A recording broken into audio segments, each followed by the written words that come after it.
रात के 2 बजे थे। आरव बिस्तर पर लेटा था, लेकिन नींद कोसों दूर। दिल की धड़कन तेज, दिमाग में डर और चिंता का तूफान।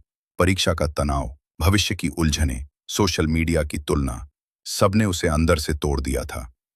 वो बिस्तर से उठा और अपने दादाजी के कमरे में गया। दादाजी, मैं बहुत थक गया हूं, कुछ समझ नहीं आता, क्या करूं?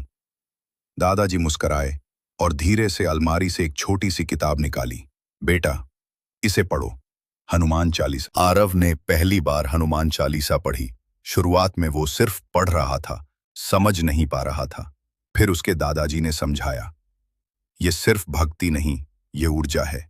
जब तुम कहते हो भूत पिशाच निकट नहीं आवे, महावीर जब नाम सुनावे, तो असल में तुम्हारा मस्तिष्क एक सुरक्षा कवच का भाव अनुभव करता है।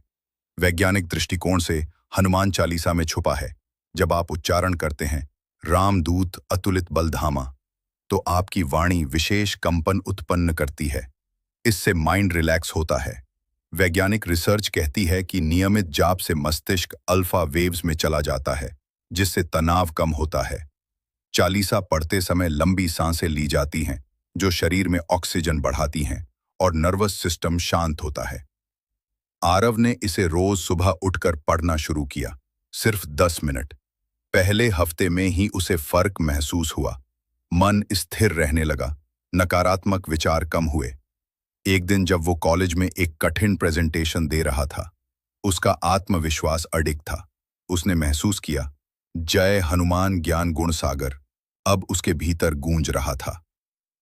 दादाजी बोले, हनुमान जी केवल शक्ति के देवता नहीं, वे मन को जीतने के प्रतीक हैं। जो व्यक्ति रोज हनुमान चालीसा पढ़ता है, उसमें डिसिप्लिन, डेडिकेशन और डिवोशन अपने आप आ जाता है। एक रात आरव अकेले गंगा किनारे बैठा था। उसने चालीसा पढ़ी और फिर शांत बैठा रहा। उसने महसूस किया कि हनुमान जी केवल एक मूर्ति नहीं, उसके भीतर की शक्ति का रूप हैं। हर दोहे में जीवन का एक रहस्य छिपा है। जैसे, सब सुख लहे तुम्हारी सरना, तुम रक्षक काहू को डरना। जो खुद पर भरोसा करे, उसे डरने की जरूरत नहीं। अब आरव की दिनचर्या थी, सुबह योग, फिर हनुमान चालीसा।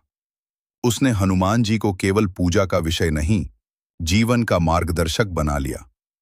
दादाजी ने एक दिन कहा, बेटा, विज्ञान से हम समझते हैं कैसे, और भक्ति से समझते हैं क्यों। हनुमान चालीसा दोनों का संगम है। हनुमान चालीसा सिर्फ एक भक्ति पाठ नहीं है, यह मानसिक चिकित्सा, आत्मिक सुरक्षा और आध्यात्मिक उत्थान का साधन है। इसमें छिपी है विज्ञान की गहराई और श्रद्धा की ऊंचाई। जो इसे समझे, वो निर्भय हो जाता है, स्थिर हो जाता है और अपने भीतर के हनुमान को जागृत कर देता है।